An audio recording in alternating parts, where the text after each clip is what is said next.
remember last week how we talked about in the great Derrett system, one cue equals one behavior.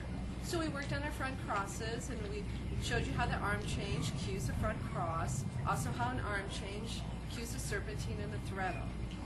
Now in all of those behaviors, we were ahead of our dogs. And so now there's one other behavior that we need to work on, that's the rear cross. And in this case, as the name implies, our dog is going to be ahead of us. So we're going to cross behind our dog, or we're going to rear cross our dog.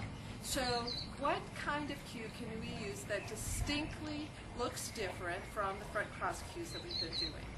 Well, I'm going to show you how to do that. And in order to do an effective rear cross on a course, it's best, of course, if we start from on the flat with our dogs so that they understand what the cue is that we are rear crossing them. And a rear cross simply means that my dog's at this moment on my left-hand side, and then I'm going to cross, let the dog move ahead of me, I'm going to cross behind, and the dog is going to end up on my right-hand side, or vice versa. So we're going to start this on the flat. I'm going to use my little puppy here. She's 9 months old, and so we'll do our best. We're just learning this, so I'll give you a good example of what might happen as you're working with a dog who's not familiar with this behavior. Real, get the ass. We're going to do a little tugging, a little play first. Get that. Yes, very good. Yes, good, girly. Very good. All right. Drop. Real close. Good girl. Good. Now, the way we're going to cue the rear cross is simply cross behind the dog. Imagine, see this pole that I have here? That's an imaginary line extending out from the dog. And all I'm going to do is step across behind that, along that line. And that will be the only cue that we are rear crossing a dog. So to start that with the dog at first, what we need to do is to be able to step away and leave our dog in a sit. Girl. Very good. Good girl. And I'm going to step away and reinforce it for staying in a sit. And notice I'm stepping back. This may be a behavior you forgot about or haven't trained for a long time. Your dog might not be comfortable with sitting back.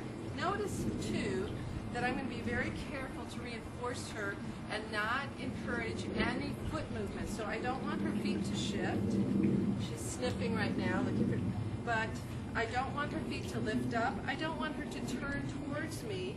Even though she didn't get up, I don't want her to shift her front feet to the left or the right. So I'm going to work on being careful. And you watch your feet for me, because as I'm talking to you, I might make a mistake. See, there was a foot lift.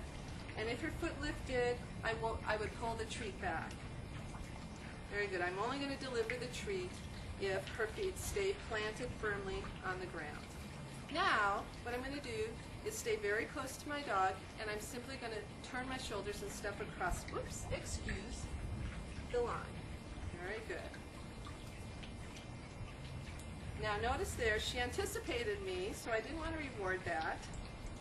There we go. So I stepped across and her head swiveled to look at me at that side. That's all we're going to do here.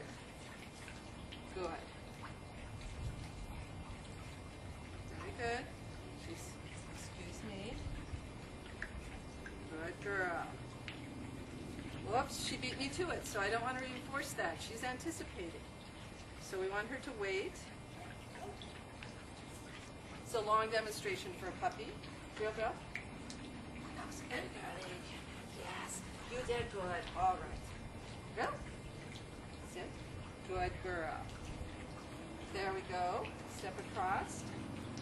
Step across. Step across.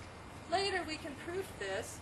If I turn my shoulders, good. She didn't think that was a cue, just turning shoulders was a cue. And notice, other than I have hands, treats in my hands, there we go. That, oh, she's beating me a little bit to it. Again, 9-month-old puppy, a little bit long to be engaged in this. And I'm going to break it off for you. Good girl. Good girl.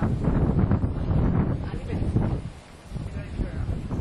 So what I wanted to explain is that right now the cue is simply I'm stepping across. Did you notice I'm making it very dramatic? I'm turning my shoulders and turning my whole body.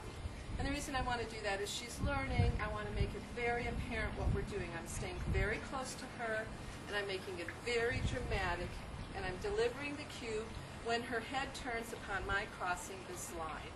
Of course, eventually, as the dog gets more skilled, and they learn how to stay on their mat, we're going to move further down, away down the line, and our shoulder turn will become less abrupt. It's going to be more gradual like this, not quite so dramatic.